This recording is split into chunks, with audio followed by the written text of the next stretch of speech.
홍콩 시위대 수천 명이 홍콩 국제공항을 점령하면서 여객기 운항이 전면 중단됐습니다. 사실상의 공항 폐쇄로 국내 출발 홍콩행 여객기의 결항 또는 회항이 잇따르고 있습니다. 사실상 공공아파트에만 적용됐던 분양가 상한제가 이르면 10월부터 서울 전역 등 투기 과열지구 민간아파트까지 확대 적용됩니다. 과도한 시세 차익 방지를 위해 최대 10년간 전매가 제한됩니다. 정부가 일본을 수출 우대국 100색 국가에서 제외하겠다고 공식 발표했습니다. WTO 역제소를 염두에 둔 듯 보복 성격의 상응 조치는 아니라고 강조했습니다. 청문회 전국에 들어선 국회가 조국 법무장관 지명자를 둘러싼 공방으로 뜨겁습니다. 야당은 현미경 검증을 벼르고 있고 여당은 전국 주도권을 잃지 않겠다며 맞서고 있습니다. 납성분이 납품 기준치를 초과한 수도 계량기가 시중에 8만 개 이상 보급된 것으로 확인됐습니다.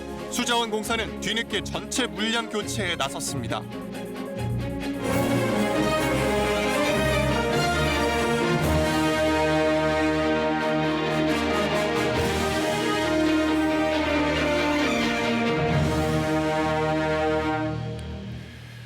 시청자 여러분 안녕하십니까? 9시 뉴스를 시작하겠습니다.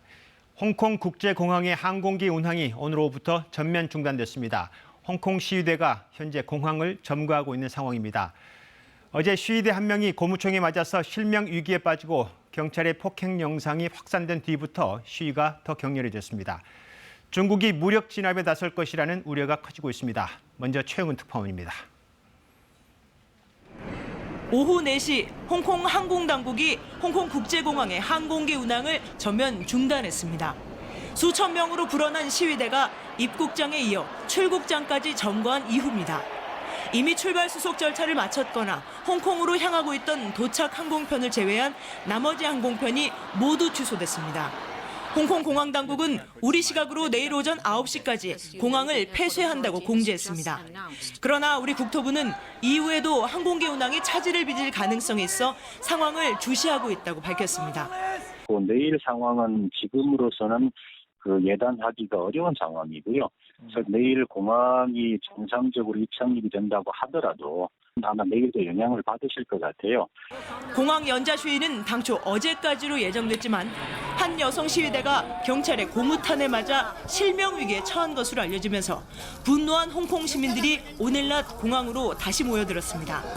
또 지하철역 내부로 도망간 시위대를 경찰이 쫓아가 바로 앞에서 최루탄을 쏘고 시위대를 무차별 진압하는 영상도 시민들을 동요하게 했습니다.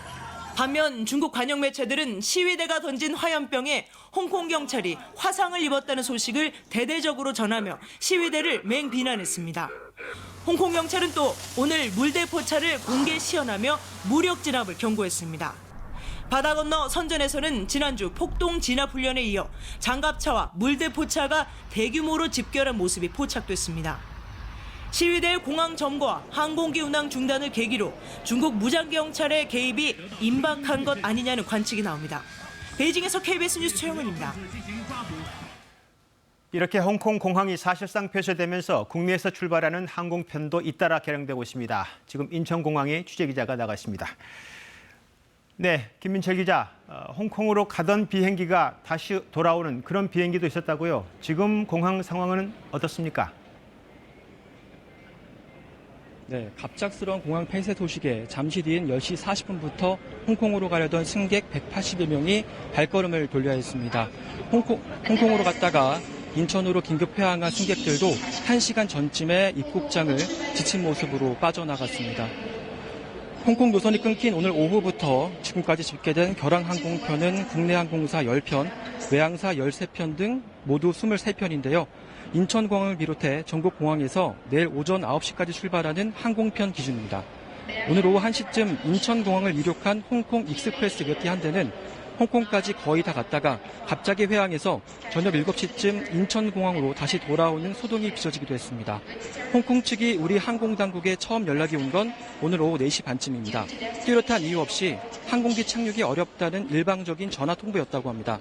1시간쯤 뒤인 오후 5시 반에는 항공정보통신망 정보를 통해 홍콩 공항을 이용할 수 없다는 공식 통보가 전해졌다고 국토부 관계자는 전했습니다. 내일 계획돼 있던 홍콩 노선은 출 도착을 합쳐 인천공항 56편, 김해와 제주, 대구공항 11편 등 모두 67편입니다. 홍콩 항공편을 이용하실 여행객들께서는 출발하시기 전에 반드시 항공기 운항 여부를 확인하셔야겠습니다. 네, 알겠습니다. 잘 들었습니다. 인천에서 김민철 기자였습니다. 정부가 부동산 대책을 다시 꺼내들었습니다. 지난해 9.13 대책 이후에 11개월 만입니다. 이번엔 이미 예고한 대로 민간 택지의 분양가 상한제입니다. 이 분양가 상한제의 타깃은 인기 있는 재건축, 재개발 지역의 신규 아파트입니다. 이곳을 중심으로 집값이 들썩이면서 투기 수요가 유입되고 이게 다른 지역 아파트 가격의 상승으로 이어진다는 판단이었습니다. 서울, 강남 등 전국의 투기 과열 지구의 민간 아파트가 대상이 될 것으로 보입니다. 전매 제한도 최대 10년으로 늘리기로 했습니다. 김수영 기자입니다. 공공아파트에 적용돼 오던 분양가 상한제가 민간 아파트까지 확대됩니다. 민간 아파트의 경우 지금까진 3개월간 집값 상승률이 물가 상승률의 2배를 넘어야만 상한제가 적용됐지만 앞으로는 투기 과열 지구로 조건이 크게 완화되는 겁니다. 이에 따라 서울 전역과 경기 과천, 분당 등 전국 31개 지역에 들어서는 아파트들이 적용 대상에 포함됩니다.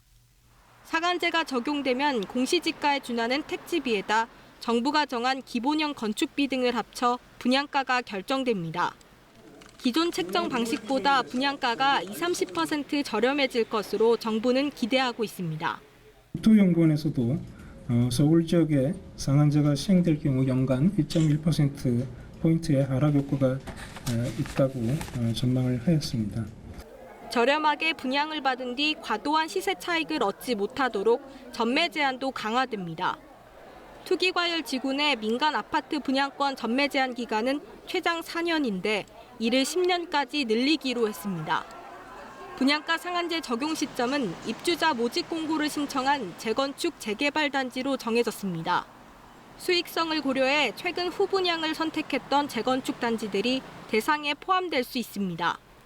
국토부는 바꾼 주택법 시행령을 10월까지 입법 예고한 뒤 유예 기간 없이 바로 시행합니다. 다만 시장 상황을 고려해 구체적인 적용 지역 등은 주거정책심의위원회에서 추후 결정할 예정입니다. KBS 뉴스 김수영입니다. 오늘 정부의 발표를 가장 주시했던 곳은 서울 강남의 재건축 재개발 단지들입니다. 이곳에서는 다소 충격적이다 이런 반응도 있었다고 합니다. 분양가 상한제로 분양가가 낮아지면 사업을 포기할 곳도 생겨날 수 있다 이런 전망도 있습니다. 이번 대책으로 주택 공급이 위축될 수 있다는 우려에 대해서 정부는 앞으로 5년간은 주택 물량 공급이 충분하다 이렇게 설명하고 있습니다. 이슬기 기자가 취재했습니다. 재건축을 추진 중인 서초구의 한 아파트. 지난해 12월 관리처분 인가를 받아 초과이익 환수제는 피해갔지만 분양가 상한제가 확대 적용된다는 소식에 비상이 걸렸습니다. 걱정을 많이 하죠. 이렇게 되게 되면 이제 조합의 수익이 확 줄고. 분양가 상한제가 정부 계획대로 10월부터 시행되면 서울의 경우 관리처분 인가를 받은 66개 사업장 6만 8천 가구가 대상이 됩니다. 분양가가 내려가면 추가 부담금이 늘어나 조합원 반발이 커지고 사업을 중단하는 단지들도 생겨날 수 있습니다. 재건축이든 재개발이든 조합원들의 추가 분담금에 대한 부담이 높아지거나 사업 수익이 나지 않는다고 판단한 시점부터는 사업을 안 할 거거든요. 건설업계 등 일각에서 공급이 위축될 거라 우려하는 데 대해 향후 5년간은 신규 아파트 물량이 충분하다는 게 정부 설명입니다. 관리처분 인가를 받은 단지가 한 151개 단지 정도 돼서 물량도 10만 호가 넘습니다. 그래서 이 부분이 꾸준히 나오기 때문에 물량 감소는 크지 않을 거로 보입니다. 재건축 조합들이 시행을 유예해달라고 잇따라 요구하고 있지만 국토부는 별도의 경과 규정은 검토하지 않고 있다며 선을 그었습니다. KBS 뉴스 이슬기입니다. 네, 이 분양가 상한제에 대해서는 부작용이 있다는 반론이 그동안 있어 왔습니다. 그럼에도 정부가 이 카드를 꺼낸 건 집값을 잡는 데 효과가 있다. 이런 판단은 한 것 같습니다. 경제부 노태영 기자 나와 있습니다. 네, 노태영 기자. 결국 민간 택지의 분양가 상한제를 꺼내들었습니다. 집값 상황이 그렇게 좋지 않은가요? 최근에 아무래도 강남의 재건축 아파트 상승세가 좀 심상치 않다. 정부는 이렇게 판단을 한 것 같고요. 예. 그런 재건축 아파트에서 시작되는 부동산 가격 상승에 좀 제동을 걸어야겠다. 그리고 시장에도 정부 좀 규제 의지를 보여야겠다. 이런 게 아마 오늘 배경으로 작용한 것 같습니다. 신호를 보내야 되겠다고 했는데 지난해 9.13 대책으로 신호를 보낸 거죠. 대출도 억제하고 그래서 거리도 좀 뜸해지고 그럼에도 불구하고 새로운 아파트 가격이 지금 문제가 된다는 거죠. 오늘 이제 정부가 그래서 통계를 하나 내놨는데요. 예. 그 서울의 아파트 가격이 1년 동안 6% 가까이 오를 때 분양가 가격은 20% 이상 올랐거든요. 4배 아파트요? 가까이 예. 오른 건데요. 때문에 정부는 이제 분양가를 잡지 못하면은 정부의 부동산 정책이 흔들릴 수 있다. 이렇게 판단한 것 같고요. 여기다 이제 최근에 이제 금리가 인하되지 않습니까?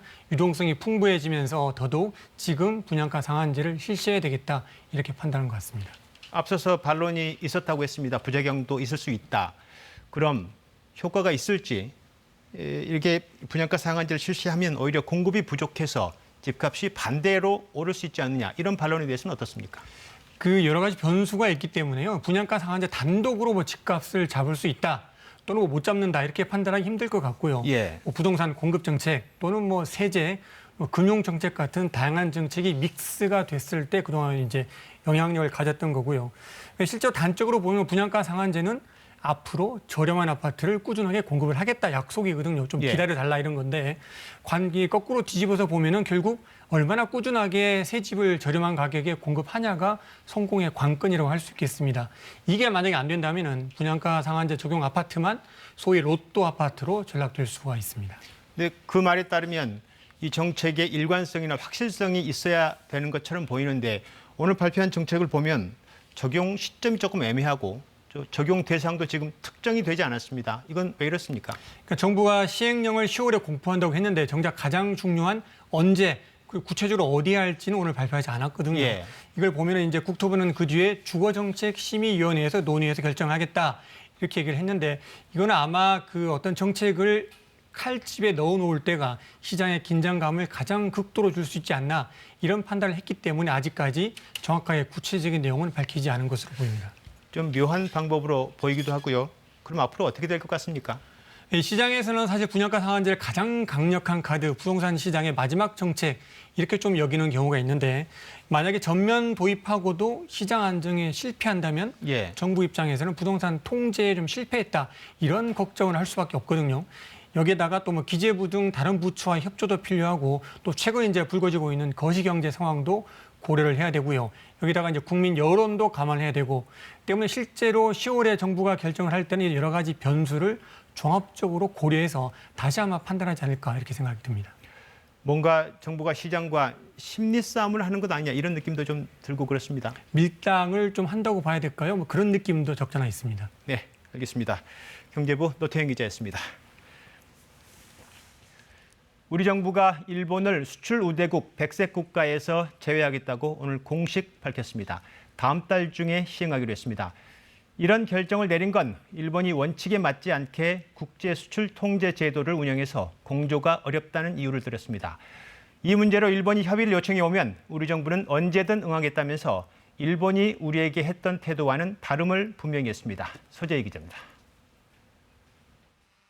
일본은 우리나라에서 전략물자를 수입할 때 우대를 받습니다. 4대 국제 수출 통제 체제에 모두 가입했기 때문입니다. 하지만 정부는 일본이 제도를 원칙대로 운영하지 않는다고 판단했습니다.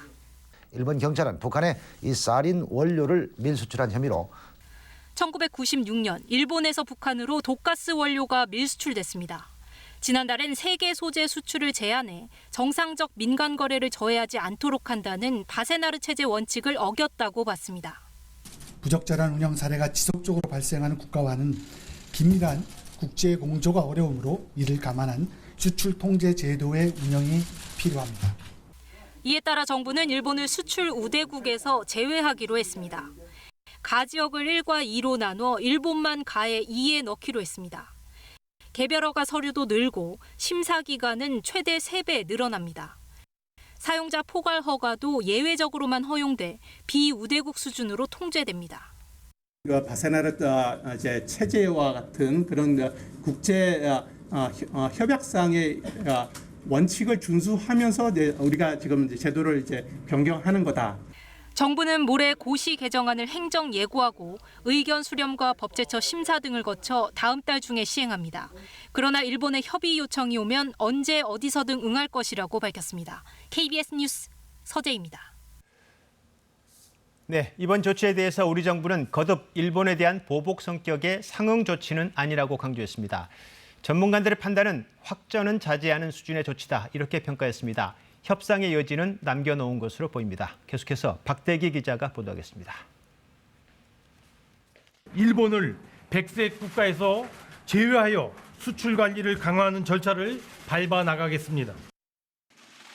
발표 뒤로 정부는 신중을 기했습니다. 경제장관과 총리 회의까지 거친 뒤 최종 결정까지는 나흘이 걸렸습니다. 그러면서도 백색 국가 제외 결정은 상응 조치는 아니라고 밝혔습니다. 일본의 WTO 역제소 가능성까지 염두에 둔 겁니다. WTO에 제소하는 것에 미치는 영향과 관련해서는 국제법과 국내법의 틀 내에서 적법하게 취해진 조치이기 때문에 영향이 없다 이렇게 봅니다. 일본이 우리나라에서 수입하는 품목 중 비중이 높은 것은 석유화학과 철강, 자동차 부품이 꼽힙니다. 대체 가능성으로 따져보면 첨단 반도체 제품의 수출 규제가 일본에 영향을 줄 수 있을 것으로 보입니다. 태클을 많이 걸고 지연시키거나 허가를 안 내준다라고 한다면은 변화가 많이 생기는 것일 수도 있고 우리 정부가 선택해서 할 수 있는 제도적인 변화가 이루어진 셈이다라고 봐야 되겠죠. 하지만 일본처럼 특별 관리 품목을 지정하지 않았고 최초안처럼 다 지역이 아닌 가의 2지역에 일본을 넣는 등 맞불식 강력한 대응은 유보했습니다.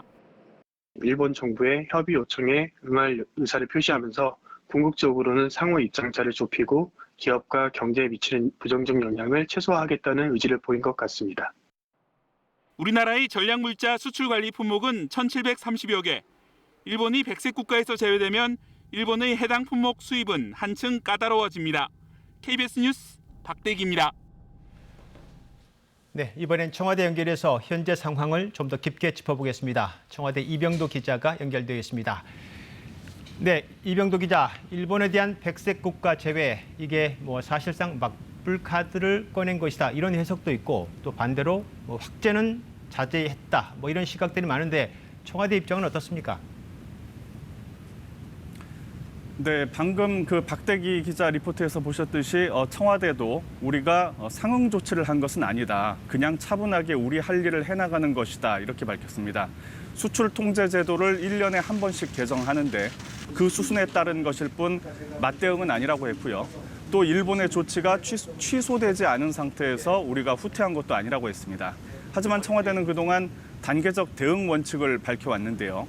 오늘 조치도 눈에는 눈, 이에는 이라는 상호주의에 따라서 단계적으로 차근차근 대응한다라는 원칙에 따른 조치로 풀이됩니다. 네, 오늘 청와대 수석 보좌관 회의가 열렸죠. 대통령도 참석했고 일본에 대한 발언도 있었다고요? 네, 바로 사흘 뒤가 광복절인데요. 대통령의 말의 그 강도는 세지 않았고 분량도 평소 때의 절반 정도였습니다. 직접 들어보시겠습니다. 우리의 대응은 감정적이어서는 안 됩니다. 결기를 가지되 냉정하면서 또 근본적인 대책까지 생각하는 긴 호흡을 가져야 합니다. 문 대통령은 또 이렇게 말했습니다. 과거 일본 제국주의로부터 우리가 큰 고통을 받았다. 그러나 우리는 적대적 민족주의를 반대하고 평등과 평화 공존의 관계를 지향하고 있다. 이렇게 말했습니다. 국제사회의 지지를 호소하면서 일본에게는 미래에 동참하라. 이렇게 촉구한 것으로 보입니다. 네, 한편에서는 미국 중재 이야기가 계속 나오고 있습니다. 청와대가 요청을 해야 하는 거 아니냐, 했느냐, 이런 질문도 나오고 있는 거죠. 네, 그렇습니다. 이번 사태 이후에 곧바로 이제 김현종 안보실 2차장이 미국에 갔었습니다. 그래서 중재를 했느냐, 그러니까 요청했느냐 안 했느냐 이런 얘기가 많았는데요. 오늘 명확히 밝혔습니다. 중재를 요청한 적이 없다고 했습니다. 미국에 중재를 요청하면 청구서가 날아올 게 뻔하기 때문에 이른바 글로벌 호구가 되기 때문에 요청하지 않았다는 겁니다. 만약 미국이 한미일 공조가 중요하다고 생각한다면 관여를 할 것이고 일본 중심의 아시아 정책이 중요하다고 생각하면 그렇지 않을 것이라고 했습니다.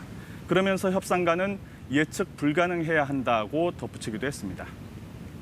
네, 마지막에 김현종 2차장의 답변이 조금 인상적입니다. 쉽게 했다가 글로벌 호구가 될 수 있다. 이걸 반대로 해석하면 우리 정부가 뭔가 이번 사태와 관련해서 독립적으로 자신감을 가지고 해결할 수 있다. 이렇게 깔려 있다고 볼 수 있나요?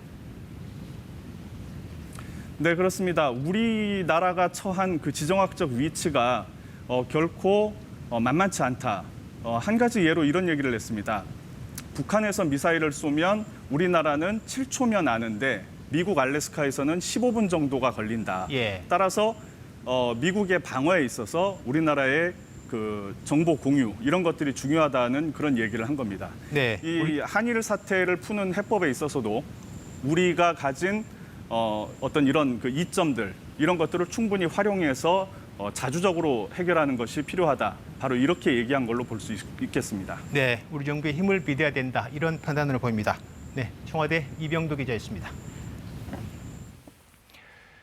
이처럼 우리 정부가 사실상의 맞대응 카드를 꺼내들었습니다. 효과를 거둘 수 있을지 일본의 현재 경제 상황을 좀 알 필요가 있겠습니다. 사흘 전에 일본 경제재생상이 이런 말을 했습니다. 일본 경제가 내수를 중심으로 완만한 회복세를 보이고 있다. 그러나 일본 관료의 입장과는 달리 현재 일본 경제는 대외 환경 악화, 또 내수 시장 악화라는 이중고에 처해 있습니다. 10월 위기설의 경고도 나오고 있습니다. 우리 입장에서 보고 싶은 것만 보는 것 아닌가 이럴 수 있겠지만 여러 객관적 수치나 상황이 현재 그렇습니다. 이승철 도쿄특파원의 설명 보시죠. 일본 후쿠오카의 한 백화점. 평소 같으면 붐볐을 면세 창구지만 지금은 대기자가 한 명도 없습니다. 한국인 방문객이 급감한 탓입니다. 실제 이 백화점의 지난달 매출액은 지난해 같은 달보다 25%나 줄었습니다. アジア近隣はやはり非常に旅行客はどこも非常に多いですから政治的な摩擦というのはない方がですね旅行客については非常に喜ばしいかなと. 일본 경제의 위기감이 감지되는 건 이곳뿐이 아닙니다. 한일 경제 갈등이 아니더라도 미중 무역 마찰에 따른 중국 수요 감소는 일본의 경기 전망을 어둡게 하는 가장 큰 요인입니다. 자동차 엔진 부품을 생산하는 이 회사는 중국 관련 매출이 크게 줄면서 설비 투자를 20% 줄이기로 결정했습니다. 실제 교도통신이 주요 기업 122곳을 설문조사한 결과 경기가 완만하게 확장할 것이라는 답은 지난해 이맘때 77%에서 올해 23%로 뚝 떨어졌습니다. 또 오는 10월 모든 상품에 붙는 소비세가 8%에서 10%로 인상될 예정이어서 전문가들은 대외 환경 악화에 일본 국내 소비 침체까지 더해질 가능성이 있다고 경고하고 있습니다. 景気がいよいよ後退局面に明確な形で入る、そうしたリスクもある. 내후 외환이 겹치는 상황, 일본 경제의 현실입니다. 도쿄에서 KBS 뉴스 이승철입니다. 네, 일본 내부 상황과 여론을 좀 더 짚어보겠습니다. 방금 이 문제를 취재한 이승철 특파원이 도쿄 직장인 거리에 나가 있습니다. 네, 이승철 특파원, 지금 나가 있는 곳은 지금 번화가인 것 같고 어디입니까? 네, 이곳은 일본 샐러리맨들의 마음의 고향이라고 불리우는 도쿄 신바시입니다. 주변에 대기업 본사가 많습니다. 그래서 일본 경기를 보려면 신바시 거리에 가보라는 말이 있습니다. 일본 오늘 휴일인데요. 그래서 지금은 그렇게 붐비는 모습은 아닙니다. 네, 방금 전에 일본 경제 전망이 그리 밝지 않다. 특히 수치상으로 말이죠. 그럼 일본 정부가 지금처럼 이 무역 전쟁을 강하게 밀어붙일 여력이 있는지 체감상으로 그곳 경제 상황은 어떻습니까? 네, 경기 둔화를 예상한 일본 기업들은 그 이후로 무역 마찰과 소비세 인상을 앞서 들었습니다. 미중 무역 전쟁은 일본으로서도 어쩔 수 없는 걸 텐데요. 다만 한국 수출 규제로 인한 부메랑 효과는 얘기가 다를 겁니다. 이미 한국 수출길이 막힌 기업들이 중국이나 한국에서 생산을 해서 규제를 회피하는 방안을 검토하는 상황이고요. 오늘 우리 정부가 일본을 백색 국가에서 제외한 걸 일본 언론들도 즉시 속보로 전했습니다. 일본 정부의 백색 국가 제외에 대한 대항 조치다. 사실상 보복 조치다. 한일 대립이 수그러들 기미가 없다. 이렇게 전했습니다. 그만큼 한일 갈등의 과정에 일본 언론도 민감한 상황이어서 아베 정부의 부담이 될 수밖에 없습니다. 네, 일본 경제 상황이 그닥 좋지 않다, 그런 것도 있겠지만 안팎에서 현재 아베 정부에 대한 비판이 계속 나오고 있는 것도 상당한 부담이 될 수밖에 없겠죠. 네, 오늘 또 미국과 일본에서 질타가 나왔습니다. 워싱턴 포스트는 미국 역사학자의 기고를 실었는데요. 제목이 일본이 과거의 죄를 속죄하지 않는 것이 어떻게 세계 경제를 위협하는가입니다. 이 학자는 역사를 청산하지 않는 것이 번영을 제한하고 다른 나라들도 괴롭게 할 수 있다고 지적했습니다. 일본 내에서는요, 자민당 간사장을 지낸 정계 원로가 아베 총리를 비판했습니다.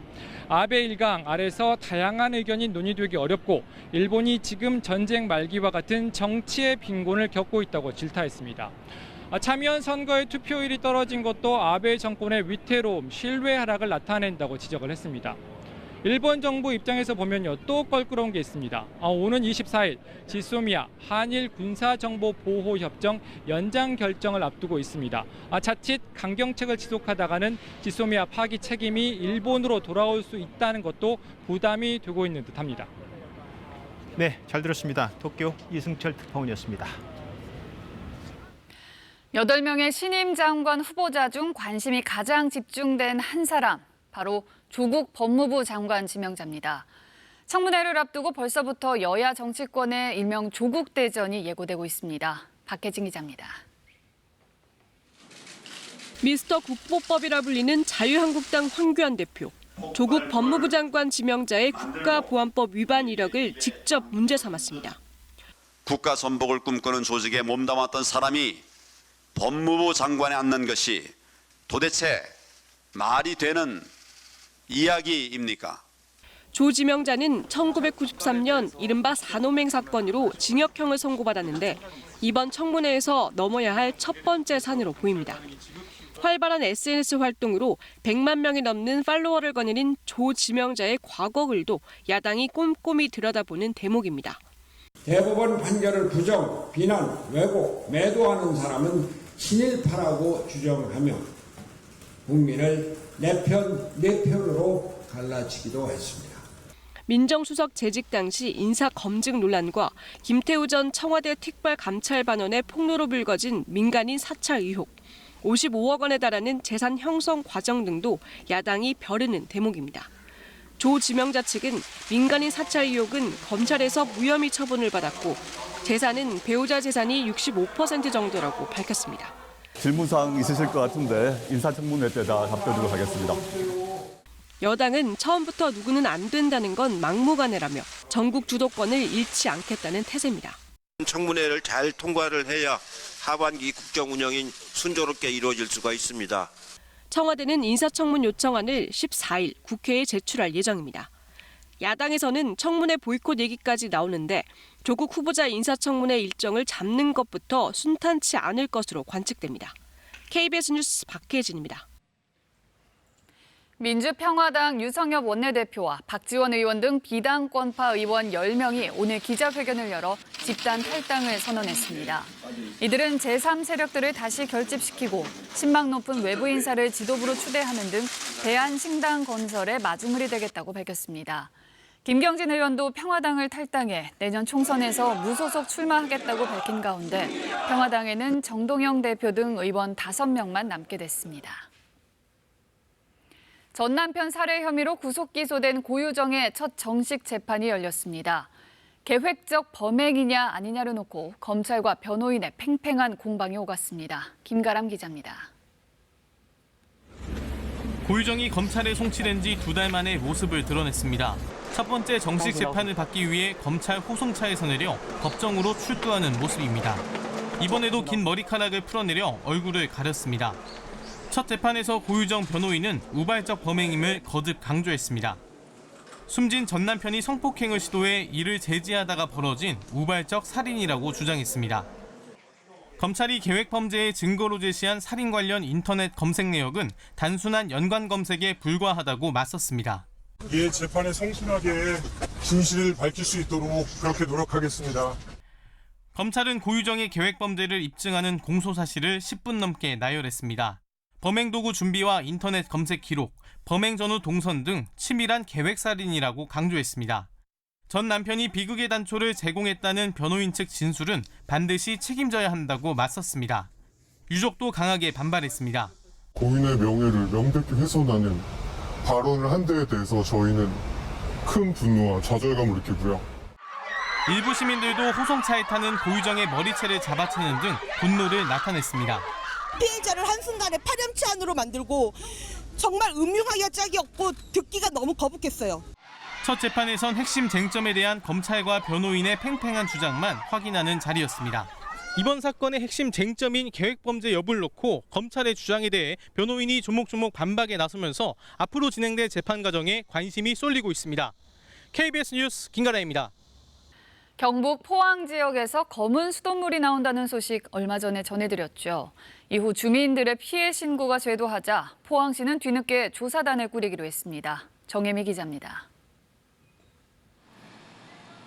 경북 포항의 한 아파트 관리사무소에 접수된 검은 수돗물 피해 신고 대장입니다. 가정집 수도꼭지에서 검은 수돗물이 나온다는 신고가 오늘 오전에만 20여 건이 넘었습니다. 대부분 개수대 필터나 샤워기 정수 필터가 하루도 안 돼서 시커멓게 변했다는 내용입니다. 이렇게 검은 수돗물이 나온다는 피해 신고가 포항시에 공식 접수된 것만 지난 주말 사이 100여 건이 넘습니다. 포항시는 현재 검은 수돗물 피해 가구가 남구와 북구 일대에 대략 10,000여 가구가 넘는 것으로 추산하고 있습니다. 왜 이게 물이 새까맣게 나오는지 원인을 분석하고 결과를 시민들한테 알려줘야 되는데 눈에 보이는 투명하게 보여주는 게 없으니까 그게 불안해요. 그러나 포항시는 아직까지 정확한 원인도 파악하지 못하고 있습니다. 다만 식중독 사고 위험이 높은 여름철에 수돗물을 염소 처리하면서 망간이나 철 등이 산화돼 검은 입자가 생겼을 것이라고 추정만 할 뿐입니다. 정확한 원인은 지금 저희들이 문헌 파악 중에 있고요. 그 부분은 이제 전문가를 통해가지고 조사를 해가지고 그 원인을 찾아내야 되거든요. 그 성분은 제가 뭐라고 말씀을 못 드리잖아요. 필터에 섞여 나오는 이물질이 무슨 성분인지 모른다면서도 아직까지 성분 검사 의뢰도 하지 않았습니다. 피해 지역 아파트에서는 이렇게 민원 접수 창구를 신설해서 피해 접수를 받고 있지만 피해 접수 신고 외에는 별다른 대응을 하지 못하고 있습니다. 시민들 항의가 빗발치자 포항시는 뒤늦게 전문가들로 구성된 조사단을 꾸리겠다고 밝혔습니다. KBS 뉴스 정혜미입니다. 가정에 설치되는 상수도 계량기 가운데 상당수가 중금속인 납 성분이 납품 기준 이상 함유된 사실이 KBS 취재 결과 확인됐습니다. 납 성분이 기준치 이상인 계량기가 시중에 8만 개 이상 보급된 것으로 확인됐습니다. 성용희 기자의 단독 보도입니다. 올 초 시중의 한 수도 계량기 제조업체를 퇴사한 A씨. A씨는 해당 업체가 한국수자원공사에 납품한 수도 계량기 상당수가 중금속인 납 함량 납품 기준치 0.85%를 초과했다고 밝혔습니다. 아예 안 지켰다고 보시면 됩니다. 0.85 같은 경우는 저희가 하는 저연 기준인데 지금 일반 C급 항공으로 납품하고 있다고 보시면 되죠. 실제로 수자원공사에 수도 계량기를 납품한 업체 3군데의 제품 표본을 확보해 재질 검사를 의뢰했습니다. 검사 결과 2군데의 업체 제품의 납성분 함량이 수자원공사 납품 기준을 3배가량 초과했습니다. 수자원공사가 최근 실시한 전체 조사 결과도 마찬가지입니다.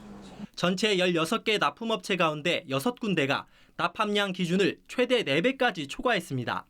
납함량 기준은 미국 재료시험협회 기준을 참고해 수자원공사와 서울시 등이 0.85% 이하로 제한하고 있습니다. 수자원공사는 일선 시군의 상수도를 위탁 관리하고 있는데요. 이처럼 납품 기준을 위반한 계량기들은 각 관리단에 보관됐다가 가정에 공급됐습니다. 해당 업체들이 지난 5년 동안 경기도와 경남 등 전국에 납품한 수도 계량기는 약 8만 5천여 개. 수자원공사는 시중에 공급된 물량 전체를 교체하기로 했습니다. 용출 시험에서는 전량 안 나왔기 때문에 수질적인 측면에서는 전혀 문제가 없는 거고요. 다만 저희 자체 기준을 초과한 거에 대해서는 전량 교체를 지금 검토하고 있습니다. 또 납함량이 초과된 계량기가 설치됐어도 실제 수돗물에 용출된 납 성분은 확인되지 않았다며 수질엔 별 문제가 없다고 밝혔습니다. KBS 뉴스 성용입니다. 수돗물에서는 납이 검출되지 않았다지만 기준치 이상이 납이 들어간 상수도 계량기는 가뜩이나 불신이 큰 수돗물에 대한 불신을 더 키우고 있습니다.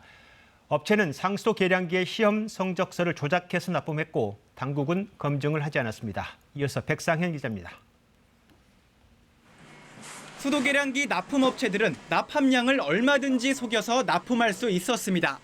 한국수자원공사에는 업체가 알아서 정한 표본으로 시험 성적서만 제출하면 되는데 이때 납함량 기준을 맞춘 재질검사용 표본을 따로 만들어서 엉터리 성적서를 제출했습니다. 검사용 제품과 실제 납품용 제품이 완전히 달랐다는 얘기입니다. 정상적인 그 범위 안에 나온 제품을 준비를 해놨다가 그것으로 검사를 의뢰해가지고 성적서가 나오면 그것을 제출하는 것이죠. 납함량이 높을수록 제작이 쉬워 생산 원가를 많게는 절반까지 줄일 수 있었습니다. 서울시에 제출하기 위해서 검사를 맡았더니 0.85 이하라고 나온 성적서를 내셨던 거고요? 예, 맞습니다. 우리 회사만 그렇다면 제가 이런 말 함부로 못하죠. 이런 꼼수를 막기 위해 서울시는 표본을 지정해 성적서를 제출하도록 했지만 이마저도 조작이 가능했다고 증언합니다. 재질 검사용으로 딱 선정을 해줍니다. 그러면 다른 제품이 준비를 해놓은 것이 있어요. 업체는요. 거기다가 이 번호 딱 찍어가지고 이것을 맡긴다 이것이에요. 실제로 지난해 12월 서울시에 납품한 한 업체의 계량기에서 납 성분이 2.4% 검출돼 2만 개가 반품됐습니다. 휴대용 재질 분석기를 도입을 해서 절차를 좀 강화할 거고요. 그리고 지금 감독들이 이제 앞으로 샘플링을 해서 직접 재질 시험을 의뢰하는 방안으로. 일부 업체들의 얄팍한 상술과 당국의 관리 부실이 맞물려 수돗물 불신을 확산시키고 있습니다. KBS 뉴스 백상현입니다. 트럼프 미국 대통령이 재선 캠페인 모금 행사에서 아파트 월세 몇백 달러보다 한국 방위비 10억 달러 받는 게 더 쉬웠다는 말을 했습니다. 한국 방위비 인상과 김정은 위원장과의 관계 개선을 내세우며 대선용 치적으로 자신의 외교 성과를 과시한 것으로 보입니다. 워싱턴 서지영 특파원입니다. 현지 시각 9일 뉴욕에서 열린 재선 캠페인 모금 행사. 트럼프 대통령은 이 자리에서 아파트 임대료 114달러 받는 것보다 한국에서 10억 달러 받아내는 게 더 쉬웠다는 말을 했다고 뉴욕포스트가 보도했습니다. 임대료 수금 경험에 빗대 한국에서 방위비를 더 받아냈다는 걸 자신의 업적으로 과시한 겁니다. 한국의 경제는 번창하고 있는데 왜 미국이 방위비를 내야 하냐며 추가 인상 의지도 강하게 드러냈습니다. 트럼프 대통령은 이미 방위비 대폭 인상을 예고한 상태. South Korea and I have made a deal. They've agreed to pay a lot more money toward the United States. 반면 김정은 위원장과의 친분을 과시하면서 자신이 취임하지 않았으면 북한과 전쟁을 하고 있을 것이라고 주장했습니다. 트럼프 대통령이 한국의 방위비 증액과 대북 관계 개선을 재선 유세의 주요 치적으로 내세우고 있는 겁니다. 트럼프 대통령은 또 자신의 거친 협상 과정을 자랑하면서 문재인 대통령의 억양을 흉내내고 아베 총리의 일본식 발음을 따라했다며 이는 동맹국들을 조롱한 거라고 뉴욕포스트는 지적했습니다. 동맹국을 압박하는 게 대선용 치적이 된 상황에 미국 내에서도 우려가 나옵니다. 미국 내 전문가들은 방위비 분담금을 놓고 한미 간 틈새가 벌어질 경우 북미 실무 협상에서 북한이 더 많은 지렛대를 갖게 될 것이라고 경고하고 있습니다. 워싱턴에서 KBS 뉴스 서지영입니다.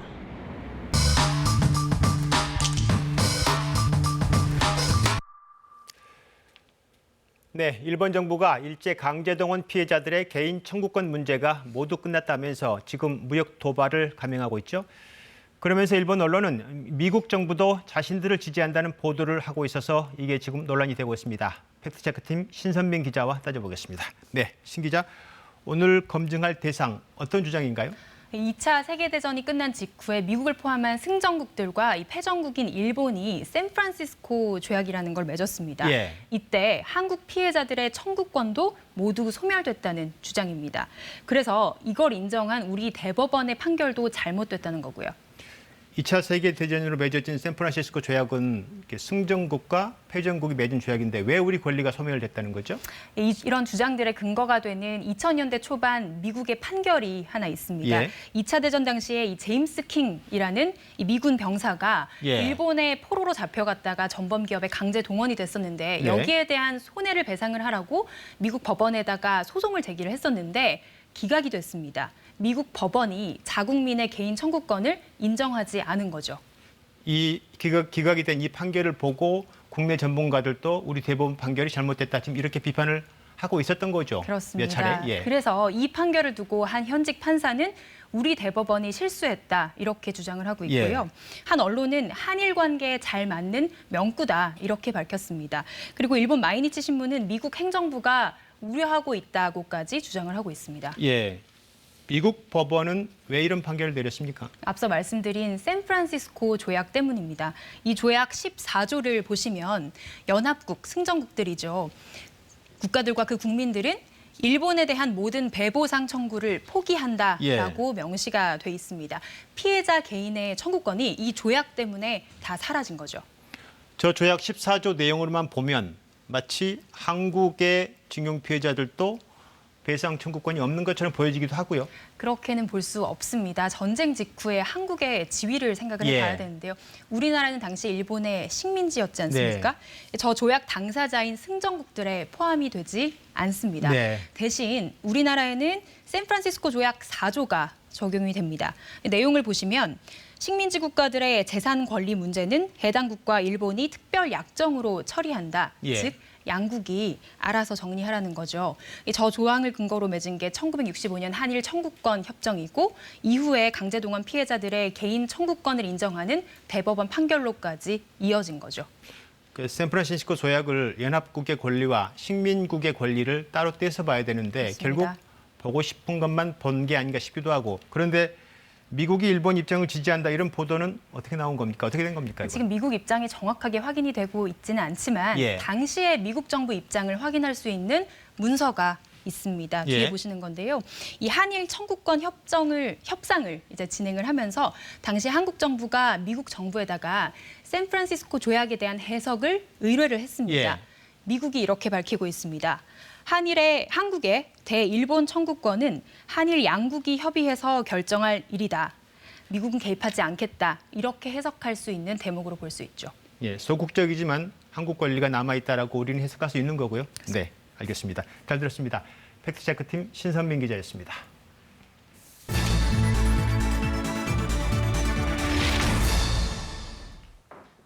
한일 관계 경색으로 여러 분야에서 교류 단절이 현실화하고 있습니다.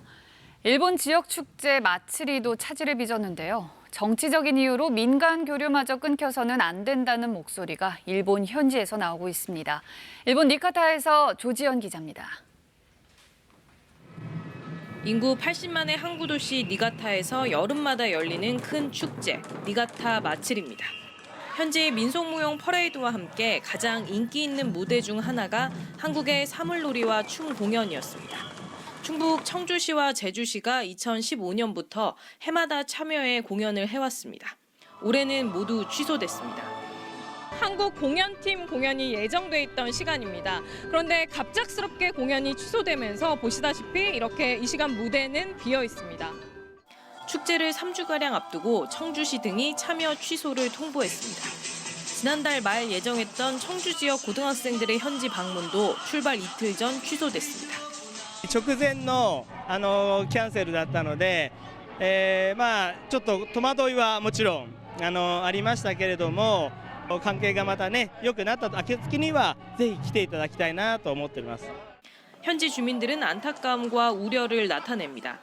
踊り武道を見てすごい綺麗でした。韓国旅行してみたいので、もうちょっとうまく仲良くなってから行きたいなと思います。民間レベルとか芸能レベルはちょっと別の話だと思いますので、ぜひ来てほしかったなと思います。あるかな。これお互いの国がお互いの国民を分断させるためにやってると思ってるんですよ。 니가타시는 민간 교류는 계속돼야 한다며 다음 달 예정한 한일 한과이 축제를 그대로 진행하기로 했습니다. 일본 니가타에서 KBS 뉴스 조지연입니다.